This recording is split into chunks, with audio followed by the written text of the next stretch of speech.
Okay, देखिए हमने बोला था लास्ट में कि इनको रीनेम कर लेना, सारे फ्लोर प्लान सीलिंग प्लान जितने भी बनेंगे। अब रीनेम करने के बाद वापस आ जाते हैं कि अगर हमें एमईपी पे काम शुरू करना है तो सबसे पहला हमारे पास आता है इलेक्ट्रिकल डिसिप्लिन, इलेक्ट्रिकल में लाइटिंग, कि हमें किस स्पेस के अंदर कितनी लाइट चाहिए। उसके लाइट के सेटअप करने के लिए हमारी रिक्वायरमेंट सबसे पहले यह है कि हमें एक प्रोजेक्ट पैरामीटर बनाना है। प्रोजेक्ट पैरामीटर क्या होता है और कैसे बनता है? एक पैरामीटर जैसे कोई इन्फॉर्मेशन मैं फीड करना चाहता हूँ अपने मॉडल के साथ, बट वो इन्फॉर्मेशन फीड करने के लिए रेविट में कुछ डिफ़ॉल्ट टूल, कोई डिफ़ॉल्ट ऑप्शन ऐसा अवेलेबल नहीं है, कोई पैरामीटर जहाँ मैं वो वैल्यू डाल सकूँ। तो अगर कोई वैल्यू डिफाइन नहीं है और मुझे करंट प्रोजेक्ट के लिए ज़रूरी है उसको यूज़ करना, तो मैं उस करंट प्रोजेक्ट में के लिए कोई एक पैरामीटर डिफाइन कर सकता हूँ। उस पैरामीटर को हम बोलते हैं प्रोजेक्ट पैरामीटर। जैसे मुझे रिक्वायर्ड लाइटिंग करके एक पैरामीटर चाहिए करंट प्रोजेक्ट के लिए, तो उसके लिए हम लोग जाते हैं ऊपर मैनेज टैब। मैनेज टैब में हमारे पास होता है सबसे पहला टूल प्रोजेक्ट पैरामीटर्स। आप क्लिक करते हैं तो क्लिक करने के बाद यहाँ हमारे पास पैरामीटर बनाने का ऑप्शन होता है। प्रोजेक्ट पैरामीटर्स और भी होते हैं, जैसे global parameter, shared parameters. Project parameter एक ऐसा पैरामीटर होता है जो केवल करंट प्रोजेक्ट में यूज़ हो सकता है। यानी कि जो मेरा प्रोजेक्ट है, मेरा नाम है MEP@4PM, तो मेरे इसी प्रोजेक्ट में केवल वो यूज़ होगा, किसी भी दूसरे प्रोजेक्ट के अंदर मैं वो पैरामीटर यूज़ नहीं कर सकता। क्लियर? उसके लिए क्या करेंगे, आप नीचे की तरफ आएंगे, न्यू पैरामीटर क्लिक कर दीजिए। आपको एक नया पैरामीटर यहाँ डिफाइन करना है। मेरे लिए पैरामीटर है रिक्वायर्ड लाइटिंग, ये मेरे पैरामीटर का नाम है। अब ये पैरामीटर लाइटिंग से रिलेटेड है, तो मेरा डिसिप्लिन होगा इलेक्ट्रिकल, तो मुझे डिसिप्लिन में चूज़ करना होगा इलेक्ट्रिकल। पैरामीटर का टाइप क्या है, यानी कि क्या रिप्रेजेंट करता है वो, मैंने बोला वो इल्यूमिनेंस को रिप्रेजेंट करेगा। इल्यूमिनेंस मतलब कि कितनी लाइट चाहिए हमें उस स्पेसिफिक स्पेस के अंदर। स्पेस आप ऑलरेडी डिफाइन कर चुके हो। तो ये जो पैरामीटर बना रहे हैं, ये पैरामीटर किसके लिए काम करेगा, स्पेसिस के लिए काम करेगा। तो यहाँ से उसकी प्रॉपर्टी को चूज़ करिए, आप इसको ओके कर दीजिए। तो आपका एक पैरामीटर डिफाइन हो गया रिक्वायर्ड लाइटिंग करके। वो पैरामीटर प्रोजेक्ट पैरामीटर है जिस प्रोजेक्ट पैरामीटर को मैं करंट प्रोजेक्ट में यूज़ कर पाऊँगा।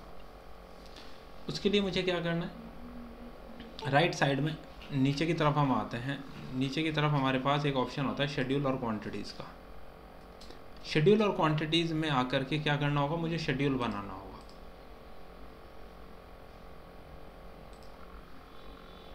ऊपर जाइए व्यू टैब में शेड्यूल का ऑप्शन होता है। शेड्यूल में शेड्यूल और क्वांटिटीज़ का एक टैब आता है। आप शेड्यूल और क्वांटिटीज़ पर क्लिक करेंगे।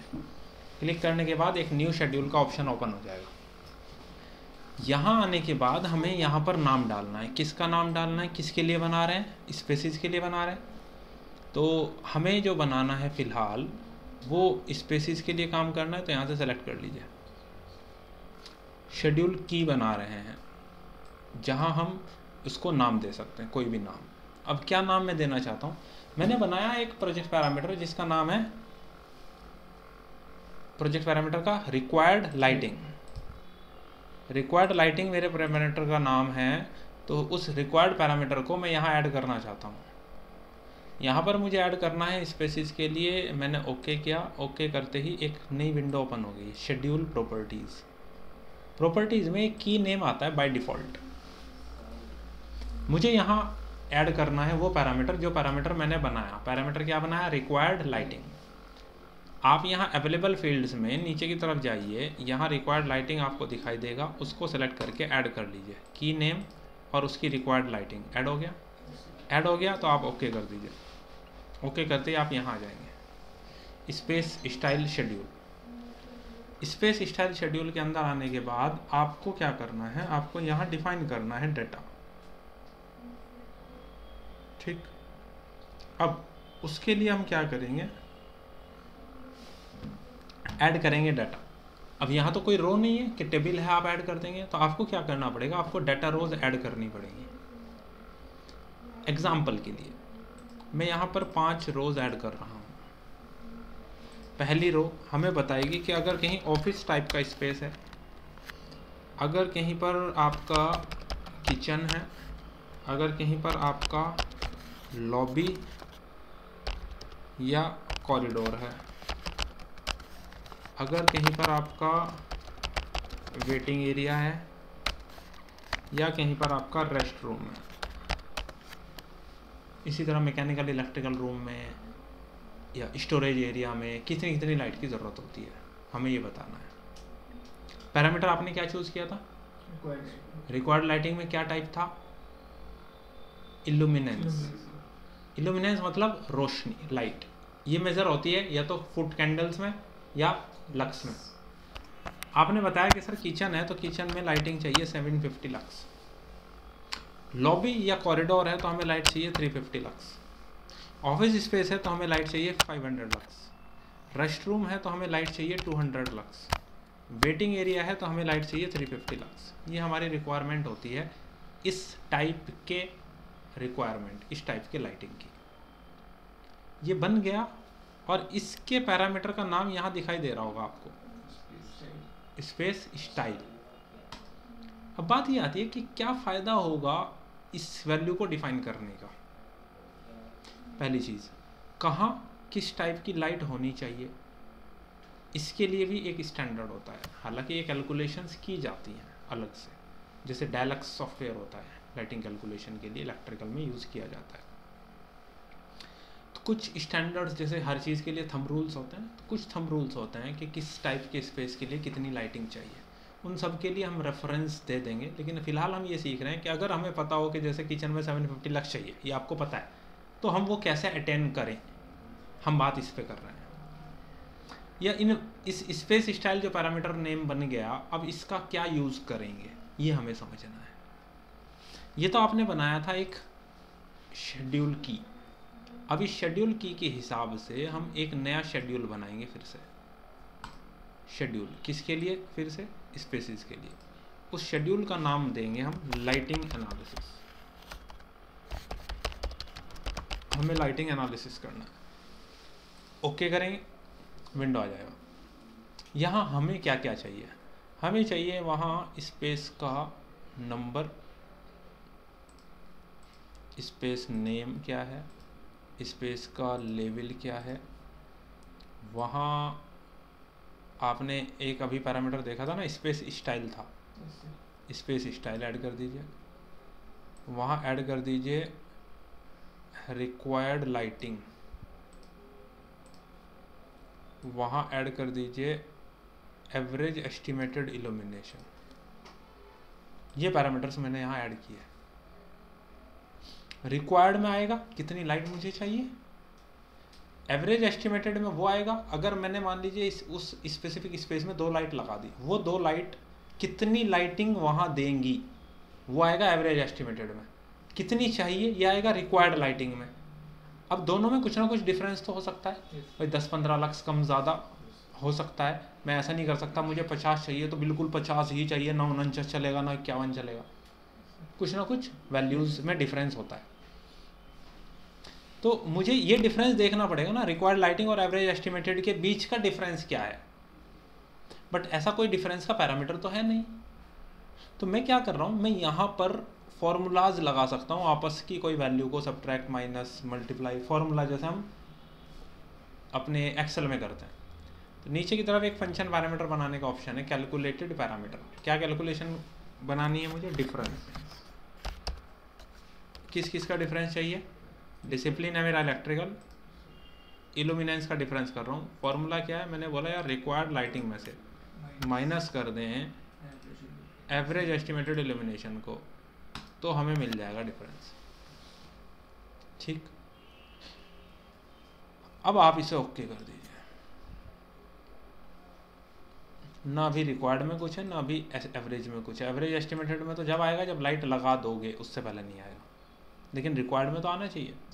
उसके लिए आप क्या करें, यहाँ ये कैसा स्पेस है? Office space. ऑफिस स्पेस का स्पेस स्टाइल शेड्यूल सेलेक्ट करो। ऑफिस वाला है तो उसकी रिक्वायर्ड अपने आप अपडेट होगी। तो अब आप हर एक टाइप का स्पेसिफिक रिक्वायरमेंट के लिए जो चाहिए आप वो सेलेक्ट करेंगे। जैसे जैसे सेलेक्ट करेंगे रिक्वायर्ड लाइटिंग अपडेट हो जाएगा। जैसे जैसे लाइट लगाएंगे ये अपडेट हो जाएगा। दोनों के बीच का डिफरेंस यहाँ आ जाएगा। अब डिफरेंस कितना अप डाउन आप लाइक चल सकता है।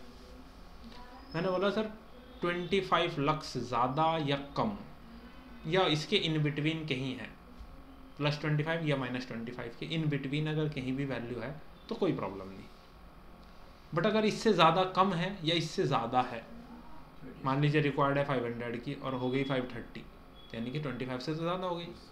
तो अगर ज़्यादा हो या कम हो, मैं चाहता हूँ वो हाईलाइट कर दे अपने आप, मुझे ढूंढना ना पड़े। क्योंकि अगर स्पेसिस मान लो 150 हैं तो मुझे एक एक वैल्यू को चेक करने तो नहीं पड़ेगा ना, ये अपने आप अगर हाईलाइट करेगा तो। कोई भी मॉडिफिकेशन करने के लिए आप यहीं पर फील्ड्स को एडिट कर सकते हो। वापस क्लिक करो, विंडो खुल जाएगी। जैसे आप चाहते हो ये नाम लेवल के बाद आए तो नीचे कर दो। आप चाहते हैं फॉर्मेटिंग में ये जो डिफरेंस दिखा रहा है, इस डिफरेंस के लिए एक कंडीशन में लगाना चाहता हूँ। क्या कंडीशन है कि अगर जो डिफरेंस है वो नॉट बिटवीन हो, किसके, -25 और 25 के इन बिटवीन ना हो, तो वो चीज़ रेड कलर से हाईलाइट हो जाए या किसी भी कलर से जो आप लगाना चाहें। फिलहाल तो सब हो जाएंगे क्योंकि कोई भी वैल्यू उसके बीच की नहीं है।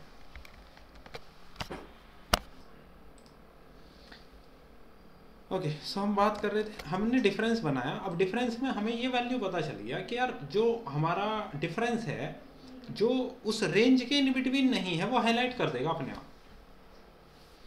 अब वापस मैं आपको फ्लोर अपने सीलिंग प्लान पर लाता हूँ, क्योंकि सीलिंग प्लान पे ही लाइटिंग लगनी है। मैं सीलिंग प्लान पर आपको ले आया। जैसे मैंने ये स्पेसेस बनाए थे, इनमें सबसे पहला स्पेस है मेरे पास ये वाला स्पेस। अगर मैं इसको सेलेक्ट करता हूँ, यहाँ प्रॉपर्टीज़ में भी आपको वैल्यूज़ दिख जाएंगी। ऑफिस 101 इस स्पेस का नाम है। इसे मिनिमाइज़ कर दूँ, इसे मिनिमाइज़ कर दूँ, तो ये वैल्यूज़ मुझे ऊपर ही दिखने लग जाएंगी। ऑफिस 101, ऑफिस 101 को लिए अगर मैं नया जाता हूँ, 101 ऑफिस सबसे पहला वाला है। यहाँ रिक्वायरमेंट कितनी है जी, 500 लाख। अभी कितनी है, 0। ये एवरेज एस्टिमेटेड है। आप अगर ऊपर सिस्टम स्टैप पे आते हो, सिस्टम स्टैप में इलेक्ट्रिकल में लाइटिंग फिक्सचर या LF shortcut, L for lighting, F for fixture. आपने लाइटिंग फिक्सचर को सेलेक्ट किया, यहाँ पर लाइट्स लोड हो जाएगी। जो भी लाइट हमें यूज़ करनी है, लेट्स से स्क्वायर लाइट्स हम लोग फिलहाल यूज़ कर रहे हैं 120 वोल्ट्स की। अब अगर हम स्क्वायर लाइट यूज़ कर रहे हैं, ऊपर की तरफ प्लेसमेंट का एक ऑप्शन आता है। एक ऑप्शन है वर्टिकल फेस, एक ऑप्शन है प्लेस ऑन फेस, एक ऑप्शन है वर्क प्लेन। कई बार ऐसा हो सकता है अगर आर्किटेक्ट ने आर्किटेक्चर मॉडल में सीलिंग नहीं डाली तो फेस आएगा ही नहीं, मैं सेलेक्ट कर नहीं सकता। उस केस में मुझे वर्क प्लेन बनाना पड़ेगा। तो इसके कंसेप्ट को हम बाद में स्टडी करेंगे। अगर सीलिंग लगाई गई है और आपको सीलिंग पे ही लाइट लगानी है तो आप प्लेस ऑन फेस यूज़ करेंगे। अगर आप वॉल लाइट यूज़ करना चाहते हैं तो आप वर्टिकल फेस यूज़ करेंगे। फिलहाल हम सीलिंग लाइट लगाने जा रहे हैं, तो हमने सीलिंग को सेलेक्ट, प्लेस ऑन फेस को सेलेक्ट किया, कर्सर लेकर यहाँ आ गया। मैंने बोला कि यार यहाँ पर मैं एक लाइट यूज़ करूँगा,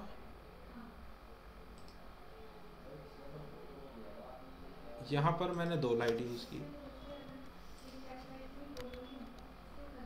इन दोनों लाइट को सेलेक्ट किया, ऊपर ऑप्शन आ जाएगा कॉपी या CO। एक बेस पॉइंट चूज़ किया, नीचे ड्रैग किया, यहाँ ले लिया दूसरा पॉइंट। मैंने 5 लाइट्स यहाँ प्लेस कर दी। अगर 5 लाइट्स प्लेस कर दी हैं, अब जाके मैं इस स्पेस को सेलेक्ट करता हूँ तो मेरी रिक्वायरमेंट देखो, एवरेज एस्टिमेटेड कितनी होगी, 757 लक्स, यानी कि बहुत ज़्यादा हो गई। मैंने बोला एक काम करो, 2 लाइट हटा दो, इन 2 लाइट्स को मैनेज कर लो, इस एक लाइट को थोड़ा वॉल से डिस्टेंस पे ले आओ, जिससे इवन डिस्ट्रीब्यूशन हो जाए लाइट का। उस साइड गेट है तो सिटिंग तो नहीं होगी ज़्यादा, तो इस साइड एक लाइट से काम चल जाएगा। पीछे की लाइट एनक्लोज्ड है, यहाँ 2 लाइट लगानी पड़ेंगी।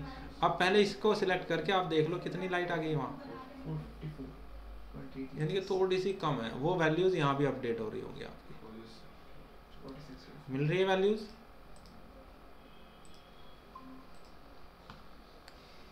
वैल्यूज़ अपडेट हो रही हैं।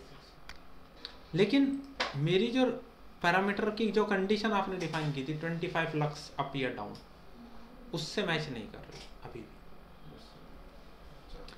मैं वापस आता हूँ, किसी भी लाइट को सेलेक्ट करता हूँ, एक को SA, सिमिलर लाइट सेलेक्ट हो जाएंगी सारी। मैंने बोला सर देखो ये जो पीछे की 2 लाइट्स हैं केवल इनको सेलेक्ट करो।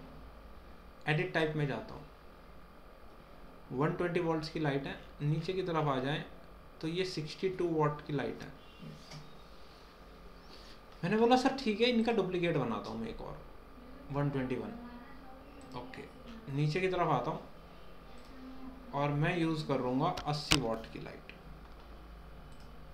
कैपेसिटी बढ़ा दिया आपने उनकी। ओके किया, ओके किया। ये 2 लाइट 80 वाट की हैं, एक लाइट अलग है। अगर मैं इसको सेलेक्ट करता हूँ तो यहाँ आ गया 542 लक्स। समझ आई बात? मैंने बोला ठीक है, ये जो सिंगल लाइट है उसे छोड़कर इनमें से एक लाइट को मैंने 120 यूज़ कर लिया, एक लाइट को मैंने एक्स्ट्रा यूज़ कर लिया। अब मैं इस स्पेस को सेलेक्ट करता हूँ, मेरी रिक्वायरमेंट है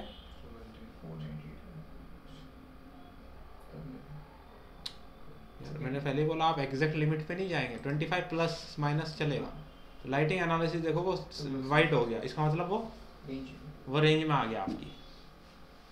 इस तरीके से आपको कुछ स्पेसिस के अंदर लाइट्स को अरेंज करना होगा, ये कंसेप्ट समझने के लिए। ये कब समझ आएगा? पहले शेड्यूल की बनेगी, फिर लाइटिंग एनालिसिस बनेगा, दोनों बनाने के बाद उनका डिफरेंस बनाएंगे, उस डिफरेंस पर हम पैरामीटर लगाएंगे, वो पैरामीटर आपको बताएगा वैल्यू कहाँ से चेंज हो रही है, तब जा कर के आपको इन स्पेसिस के अंदर वैल्यू दिखेंगे। ठीक है? हाँ जी, क्या बोल रहे थे आप?